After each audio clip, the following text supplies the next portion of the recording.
Greetings from California. My name is Kathy Lynn Marshall, and I'm proud to share the life and times of my great-great-grandfather Otho Williams, a proven son of the sons and daughters of the United States Middle Passage. Even though I've been collecting family history information since 1976, even before Roots, nobody in my maternal line knew anything about my two times great-grandfather Otho Williams, except what was listed in the 1870 and 1880 census. From those sources alone, I learned that Otho was born in Washington County, Maryland, in about 1834. He was presumed to be a mulatto and worked as a day laborer. The 1870 census also revealed that Otho married Alice Virginia Logan, a 20-year-old mulatto who was keeping house and caring for their 1-month-old son, Edgar. Alice was also born in Maryland. She knew how to read, but not write. Otho could do neither. By 1880, Otho's family had increased, consisting of Otho, his wife Alice Virginia, and sons Edgar and Samuel, followed by my first great-grandfather Otho Sherman, then William, who died at the age of 5, and Charles. Daughters Mary Irene and Alice Virginia were born after the census cutoff date. Otho had promoted himself to farmer status by 1880, most likely working his own land. Because I now knew where Otho had lived in 1870, I looked on a map to see where he lived. I saw Antietam on the map. What? Otho's family lived through the Battle of Antietam? Even I knew that's where the deadliest battle on American soil occurred, when 23,000 people died on September 17, 1862, in the Sharpsburg area, perhaps right where my Otho was enslaved. Every African American researcher knows we must find the slave owner to know how and where our enslaved ancestors lived. For many years, I assumed my Otho was connected to one of the 3 powerful white men living in Washington County, Maryland, who were also named Otho Williams. I began scouring the Maryland land records for those white Othos. There were 735 handwritten Williams surnamed records, most of which who had the name Otho. There were land deeds, bills of sale, wills, inventories, and other records to search, in the desperate need to find my Otho. 3 months of searching day and night until I gave up on my insistence that a white Otho was the owner or father. I had to find another theory. I purchased African American manumissions of Washington County, Maryland, never finding my Otho.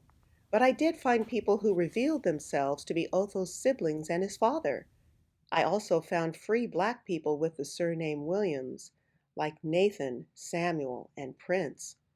With this new information, I went back to the Maryland land records. What? Former slave Nathan had purchased Fort Frederick in Williamsport in 1861 for $7,000, and his family owned it for 54 years? Now it's a national park. The Maryland land records indicated that Samuel Williams was freed in 1854 by someone named John Ingram. I remember seeing that Ingram name in the Book of Manumissions. Additionally, John Ingram freed a slave named Margaret in 1860. Even though I still couldn't find any mention of my Otho, I wondered if those Williams were related somehow. Studying Prince Williams was next. In 1834, he bought a cradle and household items. My Otho was born in 1834. Prince must have been a free man to be able to purchase goods. Prince Williams had 2 probate records. The 1843 entry was Prince's will, setting free his son's wife and his daughter. He claimed his wife Margaret should be liberated by the heirs of Joseph Ingram. Darn, still no mention of my Otho in 1843. Where was he? I looked at Prince William's inventory. When Prince's wife Margaret died in 1868, the remainder of Prince's estate was sold and distributed evenly to his heirs, who were Samuel, Henry, Hezekiah, Otho, and Margaret. Finally, a mention of my Otho in conjunction with his family and the Ingrams. It was a chocolate and port wine night that night.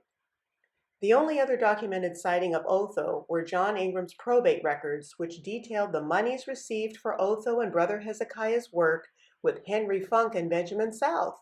Otho and Hezekiah were appraised at $550.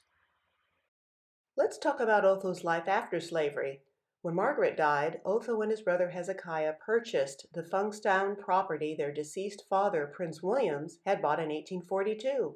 I had an opportunity to visit the property in 2017, as long as I gave the white children now living there a history of my black family, who lived there from 1842 to 1874. In 1869, Otho and Alice purchased a 5-acre parcel of land from John Evie near Roxbury Mills. 10 years later, they purchased 19 adjacent acres. I presumed Otho died in around 1889, as they lost their land then. Alice and the children left Maryland in 1890 for Pennsylvania. Headstrong son Otho Sherman, the son of Otho, left the family at age 15, eventually settling in Mount Vernon, Ohio. He married Myrtle Booker and had 7 living children who would make their mark in the world, including me. I am so proud of Otho and his family, I had to write a book about them. After being 30 years a slave, Otho and Alice fostered a resilient family who never gave up. From Otho and Alice Williams down to their son Otho Sherman Williams and Myrtle Booker, and the rest of his descendants, we hope you will always remember to speak their names, for they will live on forever. The ancestors are smiling.